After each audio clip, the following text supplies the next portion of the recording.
as we promised, folks, Senator John McCAIN is going to join us on the lines today, the long-distance line, the real long-distance lines, because he's over in the Mideast. I call it the Grand Slam, Afghanistan and Iraq and Israel. And, John, you're in Israel today, right? Yes, I am, Barry. I'm in Jerusalem, and we've had a very interesting visit here.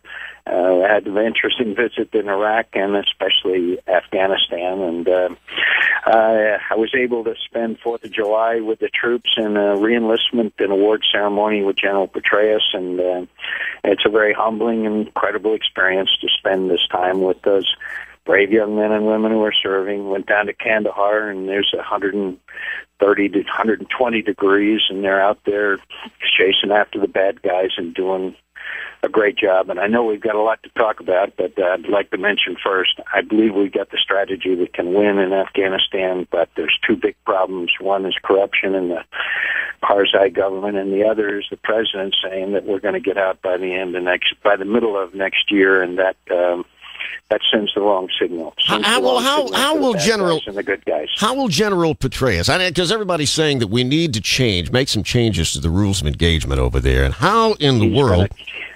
How do you do such a thing and carry on such a conflict with the commander-in-chief back here putting out these arbitrary dates that we're going to leave? Well, an arbitrary dates thing, frankly, I don't know the answer to it. It's just, but General Petraeus is walking a fine line because, he does work for the commander-in-chief, but he keeps saying that it should be conditions-based. And that's why we left Iraq when we did, once the conditions were right and we had won. But the president has got to say it. The president of the United States is who the Pakistanis, the Taliban, and others say that. We met a police chief who was, by the way, one of that's not corrupt, outside Kandahar, and he said, the Taliban are telling our people that the Americans are leaving, and if you cooperate with them after they leave, we'll cut off your heads. So I have no doubt that setting a date certain, when you tell the enemy you're leaving, they just wait until you leave. On the rules of engagement, real quick, Barry, Petraeus is tweaking those. He stated that they had been interpreted at some levels, like at the company and platoon level, too rigorously, and he was going to tweak those policies to make sure that the first priority, first, last, and always, is the lives and well-being of the men and women who are out there on the line, putting it on the line in combat. So I think he's going to fix the problem. Now, before we get over to the lawsuit here in Arizona, I want to ask you one other thing about Israel. You're in Jerusalem right now. How are the citizens of Israel, and how are you viewing this warm meeting that the president had yesterday with the Prime Minister Netanyahu? Last time they got together, it was so contentious that the White House said, "No, we're not even going to allow cameras in this meeting." And who the heck knows what the Barack Obama administration policy to Israel is going to be in the long run? Yesterday, it was all kiss, kiss, hug, hug. Are the Israelis buying the change of heart that seems to have?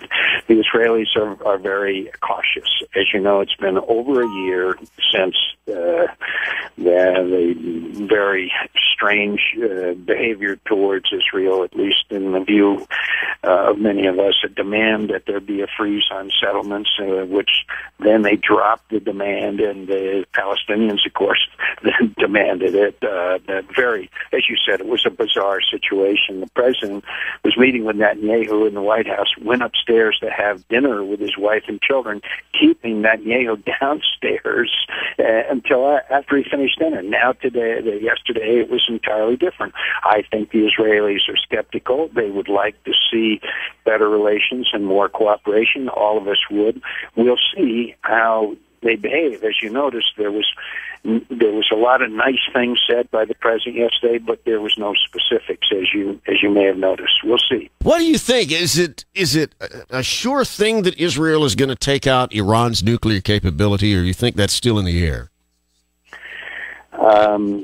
I can't speak for the Israelis, but from meeting with the defense minister today, Ehud Barak, and the head of their military, they are very aware of the threat that this poses. They are very aware that the militarization, the nuclearization of the region would happen immediately when Iran acquires these nuclear weapons.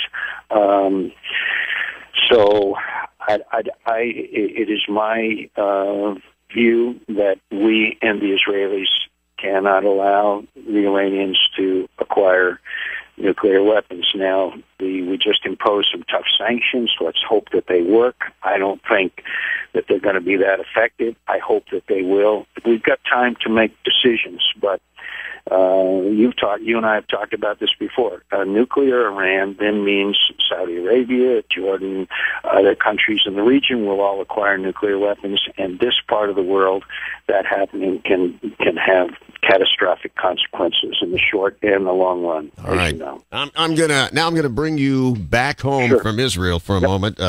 While you were doing the Lord's work over there in the Mideast. Congratulations, you're now a defendant like the rest of us. We all got served yesterday. And they're claiming that, the supremacy clause, the commerce clause of the Constitution, and a couple of other things. And this is what they're basing their case on. So what's your comment? My comment is it's one of the more bizarre moves I've ever seen any government make, because the simple fact is that if the federal government had fulfilled its responsibilities, which they are now saying is being challenged, if they had fulfilled their responsibilities and secured the border, then the Arizona legislature and governor would not have had to act. So why not secure the border and drop the case, and then you don't have a problem, because then the state of Arizona doesn't have to play a role in it when the federal government fulfills its responsibilities. It is bizarre, in my view, and frankly infuriating. And also, I might add, remember the president said that, well, the Arizona law, you can't take your child out for an ice cream cone or something like that. Well, obviously they couldn't find anything wrong with the law in that aspect, did they? Otherwise, they would have sued on the grounds that it leads to racial profiling and discrimination. Exactly. They couldn't make that case. No, so there's no mention of racial profiling in this lawsuit. Because they couldn't find it, because the Arizona law specifically prohibits it. They know it would go out of court in a New York minute. So, look, it's just, it's both infuriating and frustrating, and as you know very well, Barry, the escalation, the violence continues to escalate south of our border. It is dramatically different over the last few years, as you know. 21 people killed 12 miles south of Nogales, Arizona. Little kids being brought in, as drug mules, little tiny kids. Let's invite the president to come to the border and have a look. Preferably during the month of August, it might be nice, July or August. Come to the border, look what our brave people in the Border Patrol and our sheriffs and all those people are doing, and see that the border is not secure, and then maybe he might change his mind. I think it'd be a good idea for him to at least see what he's talking about so much. Well, he announced, the White House announced in the last 24 hours, they said, we got out of the way. We got nothing to do with this lawsuit. The president handed down the authority to file and not file to Eric Holder, and they said, well, we're just out of the line of fire here. We have nothing to say about it. Well, of course, that's ridiculous.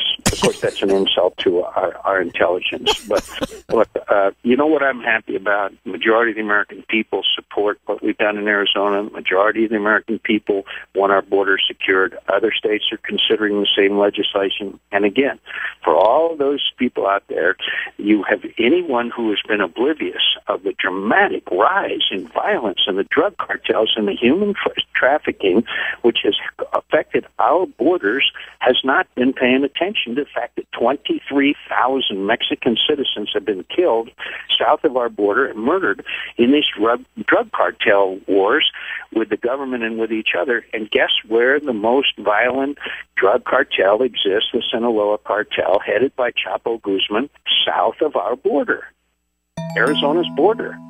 It's just, anyway. Well, I know you. I don't know if are we still connected? Are you getting the signal? Okay, all right. Could I just mention again, Barry? John and Kyle and I have a 10-point plan. We can get the border secure. It's the improvement on the Yuma sector has been dramatically increased. We can do the same thing in the Tucson sector, and I'm in the state of Israel. And guess what they did? They secured their border. Yes, they have. How is the wall, the fence working still? Do you believe that it is a success? It's a success. Have a combination. It's working fine, but they have a combination of sufficient number of personnel, the well-built fence, and the surveillance capability. They surveil these fences. As you know, without surveillance and personnel, people knock down fences and they dig tunnels around them or climb over them. So they've got a good combination of the three. That's what we need on our border. All right, good to talk to you as always. Come into the studio when you get back in town during the August recess. We'll be looking forward to seeing you in person. I'll look forward to it. My best to Michelle. All right. Thank you, sir. Senator John McCain.